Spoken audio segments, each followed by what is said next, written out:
میری شادی کو 20 برس گزر چکے ہیں، مگر شادی کی پہلی رات سے لے کر آج تک میں سکون سے نہیں سوئی۔ شادی کے بعد میرے شوہر نبیل کو ہمیشہ مجھ سے شکایت رہی ہے کہ میں ان کی محبت کا جواب محبت سے نہیں دیتی۔ میرا سرد رویہ کبھی کبھی ان کے طیش کا باعث بھی بن جاتا ہے، مگر وہ پھر خود پر قابو پا لیتے ہیں اور کہتے ہیں معاف کر دو نا افشا جان۔ کتنی بار کہوں، مجھے ہیرے اور پتھر کی پہچان نہیں تھی۔ اس وقت میں اندھا ہو گیا تھا۔ میں سیدھا سادہ انسان کیسے کسی کے اندر کا حال جان سکتا تھا؟ سمرین بظاہر تو ایسی نہیں تھی، تم جانتی ہو، بس اسی لیے وہ خجل ہو کر مجھ سے معافی مانگتے ہیں، اپنی محبت کا یقین دلاتے ہیں۔ 1000 بار کا یہ معافی نامہ مجھے ازبر ہو چکا ہے۔ جتنی بار وہ معافی مانگتے ہیں اتنی ہی بار میں مرتی ہوں۔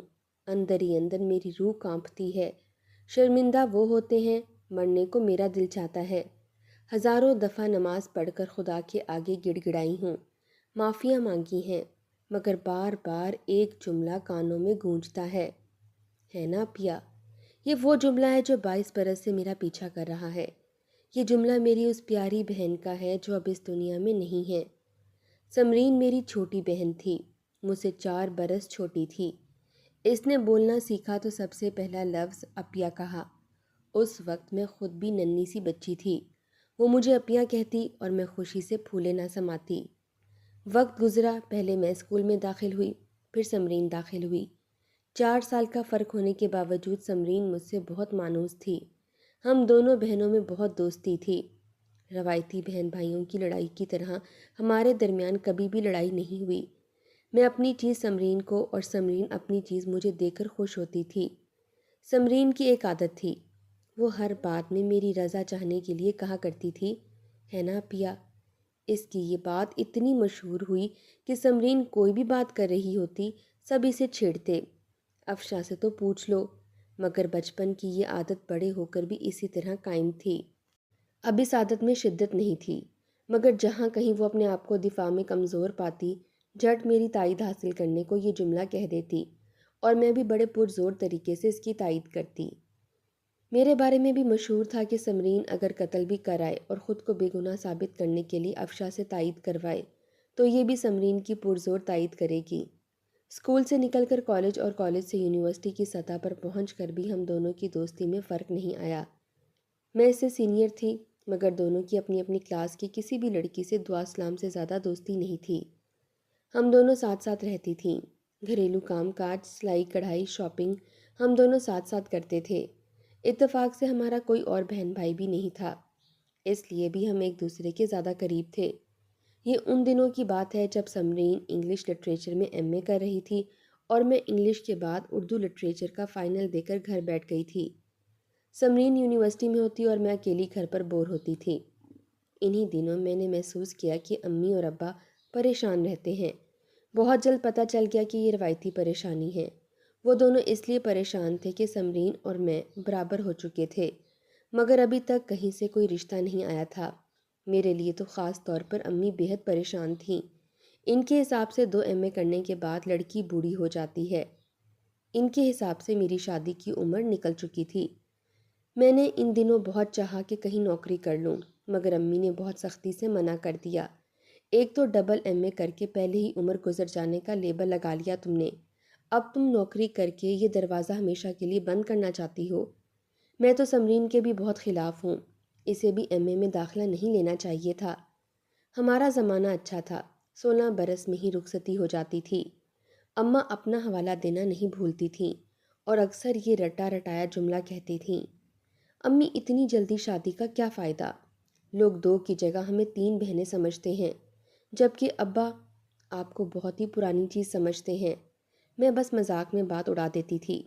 اماں کی پریشانی اور ابا کی نیندیں حرام ہونے کے دوران ہی عجیب اتفاق ہوا کہ بالکل افسانوی انداز میں امریکہ سے ابا کے کوئی دور کے بھانجے بھتیجے اپنے بزنس کے سلسلے میں طویل عرصے بعد پاکستان آئے، اور یہ بھی محض اتفاق تھا کہ ابا کی ملاقات ان سے ہوٹل میں ہوئی، اور یہ ابا کی ان سے محبت تھی یا ضرورت کا کوئی احساس تھا، یا ان صاحب کو بھی ابا سے کسی قسم کا لگاؤ محسوس ہوا کہ وہ پہلے دن ملاقات کرنے آئے اور دوسرے روز سارے سامان لے کر چلے آئے، کیونکہ بقول ان کے کراچی میں ان کا کوئی قریبی یا دور کا رشتہ دار نہیں تھا۔